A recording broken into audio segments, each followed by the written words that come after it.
Oke, sebelumnya assalamualaikum warahmatullahi wabarakatuh. Di sini saya Riko Aminanda, NIM 123190079 dari praktikum SCPK kelas A. Nah, di sini saya akan menjelaskan tentang penerapan logika fuzzy dengan menggunakan Python ini. Oke, dengan menggunakan Python ini untuk menerapkan fuzzy itu dengan bantuan ini ada dua library yang kita import ya. Yang pertama adalah NumPy ini model NumPy. Itu ya, ada keterangannya provides to menyediakan array object. Ya, gitulah dia. Terus ada juga yang namanya skfuzzy. Itu ini juga library untuk fuzzy logic toolbox for Python. Seperti itu. Nah, kemudian dari skfuzzy juga diimport control s ctrl gitu ya. Nah, oke. Terus di sini pertama tuh kita akan mendeklarasikan variable inputnya. Nah, kan di dalam soal juga ada dua input, yaitu style dan mechanism fault. Nah, kalau di dalam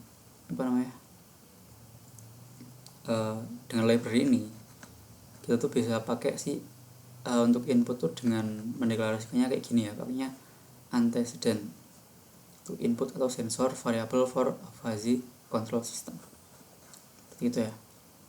Jadi style sama dengan control titik antecedent, np itu dari numpy ini, range ini adalah range nya ya. Nah, kalau kita mau 0 sampai 75 ya berarti kita tulisnya 076,1 gitu ya. Jadi dilebihin 1 terus belakangnya tambahin 1 gitu. Terus style ini juga tergantung nama di variabel awalnya tadi ya. Style berarti sini juga style. Ini mechanism fault, di sini juga mechanism fault. Jadi si style ini dari 0 sampai 75, mechanism fault dari 0 sampai 100. Terus outputnya juga kita deklarasikan ya. Ada satu output berdasarkan soalnya, yaitu outputnya lolos, yang range-nya adalah 0 sampai 100 lolos. Nah, kalau output ini pakainya konsekuen ya, kalau tadi kan antecedent, kalau ini pakai konsekuen. Oke, udah. Terus setelah mendeklarasikan, kita akan atur mf nya ya, membership fungsinya beserta itunya apa sih, kayak titik awalnya, puncaknya, dan akhirnya gitu. Nah itu pakainya misal antecedentnya apa, style, terus pakai array ini ya, buruk gitu. Buruk tuh buat nama mf nya sama dengan, nah pakai ini aku pakai trimf ya, bukan pakai, kan ada dua, pakai trimf dan juga gauss mf ya. Nah kalau ini pakai trimf aku. Terus style.universe, nah ini diatur dari 0 sampai 40 berarti ya. Buruk tuh dari 0 sampai 40, puncaknya di 20. Cukup juga ini dari 20 sampai 60, puncaknya di 40. Baik, 40 sampai 75, puncaknya di 60 gitu ya. Nah ini sesuai dengan soal kayak gini. Jadi semakin tinggi stylenya, semakin baik ya nilai, semakin besar nilainya ya nanti ya. Semakin tinggi nilainya semakin baik berarti. Pengaturan membership sekarang untuk mechanism fault ada baik, cukup, buruk. Nah kalau ini terbalik ya, mechanism fault ini kan kalau baik tuh dia range-nya dari 0 sampai 60, cukup dari 50 sampai 70, buruk dari 60 sampai 100. Nah kalau ini dia makin tinggi malah makin buruk ya tuh. Jadi ini kalau dia mendekati 100 malah mechanism fault-nya semakin buruk. Oke, pengaturan membership function untuk output loss. Nah sekarang setelah inputnya udah diatur semua, kita ngatur outputnya. Ini lolos tuh, nama variabelnya lolos. Terus kita kasih trimf ini, sama kayak tadi ya, pakainya trimf semua.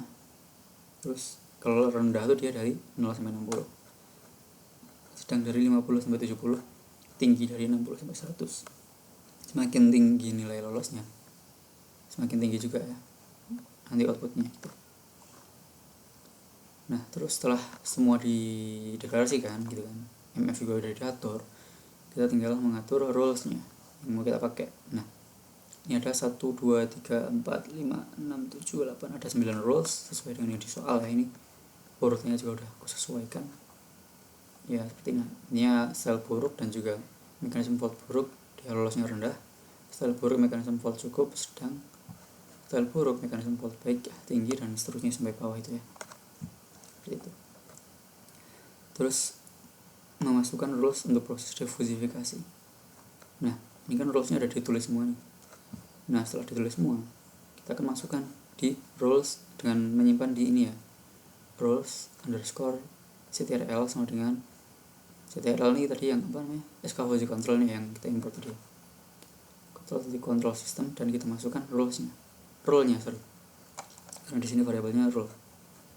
Nah terus kita pakai variabel kalkulasi sama dengan ctrl titik control system simulation. Nah terus kita masukin untuk rules ctrl-nya tadi. Nah jadi si kalkulasi ini si rules ini udah masuk di variabel kalkulasi ini ya. Nah setelah udah masuk di kalkulasi ini, di kalkulasi juga kita inputkan variabel inputannya. Jadi kalkulasi titik input style, untuk style ini berarti untuk inputin variabel style. Di sini aku kasih 50 aja. Ini sebagai contoh aja. Kalkulasi input mechanism fault ke 10 ya. Nah seperti yang tadi kita bilang di awal, style semakin tinggi stylenya semakin bagus, mechanism fault semakin rendah, mechanism faultnya semakin bagus. Setelah diinput semua, kita kalkulasi titik compute untuk melakukan proses diversifikasi ya. Jadi nanti akan keluar hasilnya. Terus setelah dilakukan proses ini akan dicetak print total kalkulasi lolos, terus ditaruh di sini. Ini loh kurung 0. Nah yang ditaruh di sini tuh ini formatted kalkulasi itu output lolos, seperti itu. Terus ini untuk menampilkan figur-figurnya itu pakai view. Nah yang ini lolos untuk view sim sama dengan kalkulasi ini untuk menampilkan outputnya nanti, figur dari outputnya. Sekarang kita coba run dia.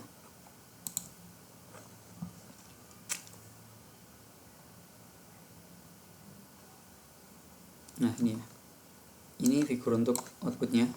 Dia outputnya di sini titiknya di 80 kurang dikit ini. Terus ini untuk lolosnya kayak gini itunya, titik-titiknya ya. Kalau rendah tuh di sini 0 sampai 60. Terus ini sedang, ini tinggi. Ini mekanisme fault kayak gini 0 sampai 60. Ini dia 50 sampai 70 kalau nggak salah, 50 sampai 100. Ini untuk inputan style 0, 40, 20, 60, 40, 70. Udah seperti itu. Terus ini untuk kalkulasi tadi kan 79,03. Nah di grafiknya juga kelihatan ini tuh 80 kurang dikit berarti dia 79,03. Oke, kurang lebih seperti itu untuk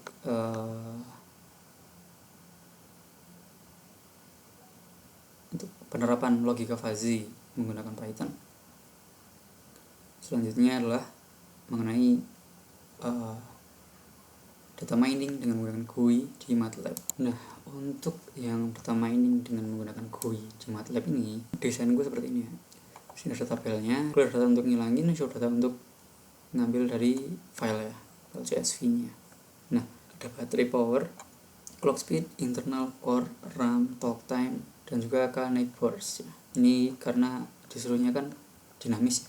Nah jadi dia juga harus dikasih inputan sendiri gini. Ini untuk reset input, ini untuk klasifikasi.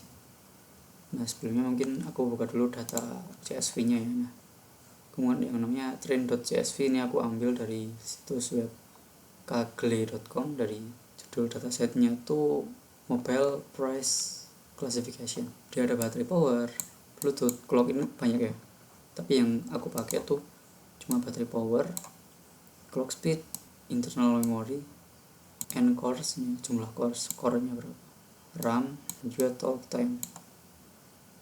Udah. Nah nanti outputnya pakai yang price range-nya. Nah ini tuh dia cuma price range, jadi bukan harga aslinya ya. Outputnya nanti cuma kayak, oh kalau misal kita inputin sekian nanti harganya tuh di level berapa. Ini ada level 1, 2, 3, 0 juga ya. Gitu. Ini yang tak ambil yang tadi ya, yang baterai power, clock speed, internal memory, terus core, RAM, dan juga talk time. Nah ini terus kita taruh di tabel sini. Terus untuk tampilannya kayak gini, nanti outputnya di level harganya, outputnya di sini nanti. Nah kemudian kita cek dulu di bagian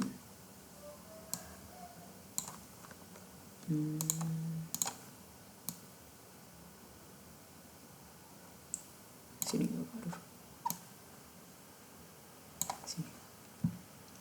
Nah terus untuk codingannya di bagian show data ini, yang tombol show data ini ya. Nah ini OPTS sama dengan detect import option. Jadi pertama akan mendeteksi file train.csv. Nah jadi pertama akan mendeteksi file train.csv ya. Pas kita klik ini akan mendeteksi, terus OPTS titik selected variable name sama dengan, nah ini kita isi dengan kolom-kolomnya. Nah ini aku kayak gini karena aku lompat-lompat ya. Kalau misal bisa alternatifnya pakai titik 2 juga bisa, tapi kalau titik 2 tuh dia pakainya kurung gini ya. Nah sedangkan aku kalau apa namanya mau banyak data gini, yang kurung kotak, kurung siku. Jadi ini kolom 1, kolom 3, kolom 7, kolom 10, kolom 14, kolom 17 sesuai dengan yang di sini. Baterai power, clock speed, internal memory, dan sebagainya gitu ya. Nah terus data sama dengan read matrix train.csv dengan membawa parameter OPTS. Jadi tadi kan udah dipilih tuh kolom-kolomnya. Nah terus ditaruh di sini parameternya. Dia akan membaca file train.csv dengan kolom-kolom ini gitu. Terus setelah dibaca, kita atur ya, kita set handles.ui tabel 1. UI tabel 1 tuh tag untuk tabel ini ya. Itu bawaan dari sananya, settingannya belum kubah. Nah tipe datanya adalah data, terus nama variabel yang akan dikirimkan adalah data ini ya. Jadi nanti pas diklik akan muncul seperti itu. Oke. Sudah. Terus mungkin sekalian tak run ya, change folder. Nah ini ya. Jadi pas diklik tadi sesuai. Sebentar agak loading.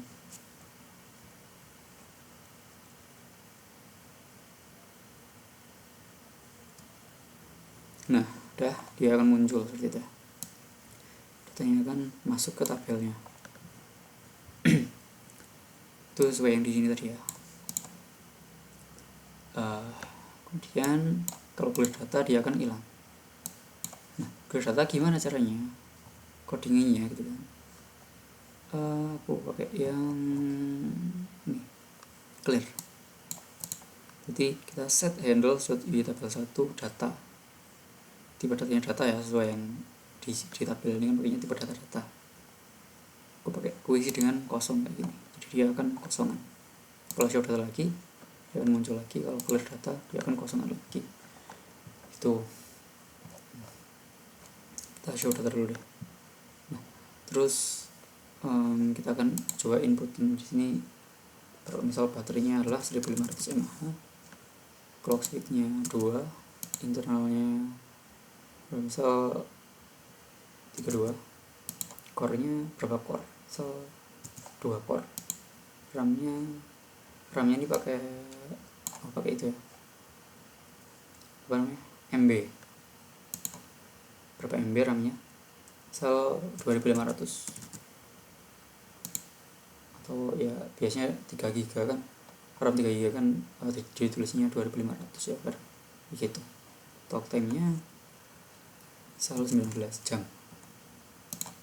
Karena keyboardnya mau pakai berapa, pendekatan apa KNN metodenya tadi itu ya yang digunakan buat data main ini kayaknya mau pakai yang berapa. Mungkin tak pakein 3 aja deh sesuai yang di contoh video yang itu kan pakainya 3. Terus kita klik klasifikasi, dan muncul, nah ini level harganya dia adalah di level 2 itu. Nah caranya adalah cara klasifikasi ini adalah dengan ini ya, klasifikasi callback. Pertama aku ambil dulu untuk baterai, clock speed, internal memory, core, RAM, dan juga talk time beserta K-nya. str to double untuk mengkonversi, karena kalau inputan kayak gini dia berubah string ya sebenarnya, tuh bisa di input huruf juga, jadi dari string akan dikonversi ke double. Kenapa double? Karena untuk mengantisipasi kalau ada inputan koma seperti itu ya. str to double get untuk mengambil value dari tag baterai, tag baterai yang ibaratnya adalah string di sana. Di sini string. Jadi akan diambil dengan get sirip 500 nih ya. Terus dikonversi jadi double, terus ditaruh di variabel baterai. Begitu juga untuk clock, internal core, RAM, talk time, dan juga K. Nah, setelah diambil semua ini, angka-angka ini, setelah diambil semua, ini untuk data trainingnya kita sama seperti yang pas mau ngambil di tabel, kita akan pakai OPTS untuk ngambil kolom-kolomnya ya.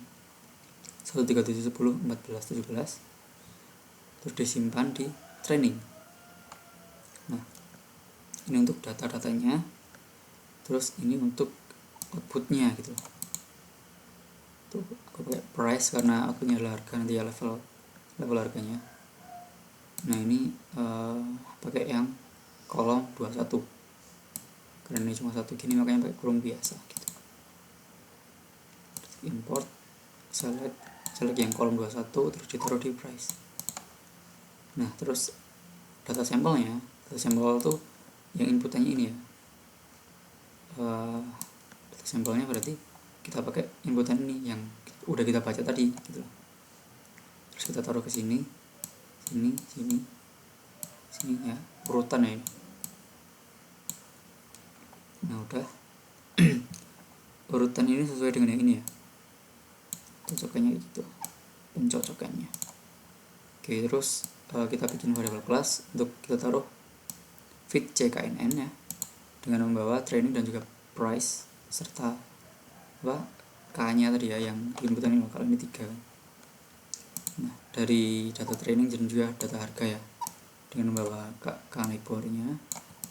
Nah nanti akan dapat kelasnya di sini. Terus kita bikin variabel klasifikasi untuk memprediksi dari data sampel nih yang paling dekat dengan data sampel tuh yang mana sih gitu, dari yang didapat di sini. Terus kita akan bandingkan dengan yang sampelnya, kita predict kira-kira yang paling dekat yang mana gitu, dengan K-nya 3 itu paling dekat yang mana, mendekati yang mana lah. Nah dan ternyata hasilnya adalah mendekati yang level 2. Terus setelah muncul ini, misal 2-nya udah kesimpan di sini, klasifikasinya, terus kita akan set handles.range. Range ini tag dari yang kotak hijau ini ya, static text yang hijau. Range tipe datanya string, dan bawah isi dari klasifikasi. Oke, terus ini juga ada reset input untuk menghapus semua inputannya. Itu caranya adalah ini reset ya. Jadi aku select ininya, semua handle-handlenya, inputan ini ada 1, 2, 3, 4, 5, 6, 7, 1, 2, 3, 4, 5, 6, 7 juga sama ya, baterai, clock, core, RAM, K.